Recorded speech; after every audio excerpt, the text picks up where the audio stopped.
So చెన్నైకి నా packing అయితే రెడీ అయిపోతుంది. ఇవి వచ్చేసి కొబ్బరుండలు, అలాగే ఇంట్లో తయారు చేసిన నెయ్యి అనమాట. సో ఇది వచ్చేసి చికెన్ పికిల్, ఈ రెండు ఆవకాయ పచ్చడి అనమాట. వాటితో పాటు పిండోడియాలు మేము అక్కడ తినడానికి అని చెప్పి మా మదర్ అయితే పెట్టారనమాట. సో వీటితో పాటు ఇక్కడ వచ్చేసి అనసగింజలు నువ్వులు లడ్డులు అయితే చేశారండి మా మదరు. వాటితో పాటు ఇక్కడ ఒక 1/2 కిలో కలాకంద, అలాగే 2 బాక్సులు కాజాలు, అలాగే ఇక్కడ వచ్చేసి నాకు ఎంతో ఇష్టమైన చాక్లెట్ కేకులు కూడా అయితే నేను తీసుకున్నానండి బేకరీలో. అలాగే ఇక్కడ వచ్చేసి జాంకాయలు, వాటితో పాటు ఇక్కడ వచ్చేసి మనకి డ్రై ఫ్రూట్స్ కూడా అయితే ఇక్కడ హోల్సేల్ మార్కెట్ ఉందండి మా దగ్గర.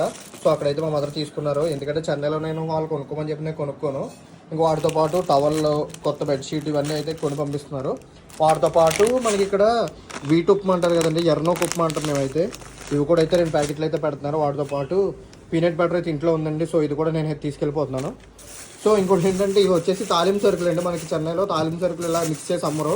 సో మా మదర్ ఇక్కడ నుంచి అయితే నాకు ప్యాక్ చేసి పెట్టేస్తున్నారు అనమాట. సో ఇదండి. సో అదండి సంగతి. మీకు గోదావరి మదర్స్ గురించి తెలిసిందే కదా. నేను వచ్చినప్పుడు ఒక బ్యాగ్తో వచ్చానండి. ఇప్పుడు నాకు ఇవన్నీ కలిపి ఒక 3 బ్యాగులు అయితే అవుతాయి. ట్రైన్ అయితే బుక్ అయ్యింది. బుక్ అవ్వకపోతే కష్టమయ్యేది, కానీ నాకైతే రిజర్వేషన్ బుక్ అయిపోయిందండి. సో ఇక్కడ నుంచి ఇవన్నీ నేను ఇప్పుడు చెన్నై అయితే తీసుకెళ్ళాలి, అదే పెద్ద టాస్క్. సో అక్కడ మార్నింగే ట్రైన్ దిగి ఇవన్నీ మూసుకుని వెళ్ళేసరికి నాకైతే అయిపోద్దండి, ఎందుకంటే పొద్దున్న నేను ఆఫీస్కి కూడా వెళ్ళాలి. సరే చూద్దాం. నా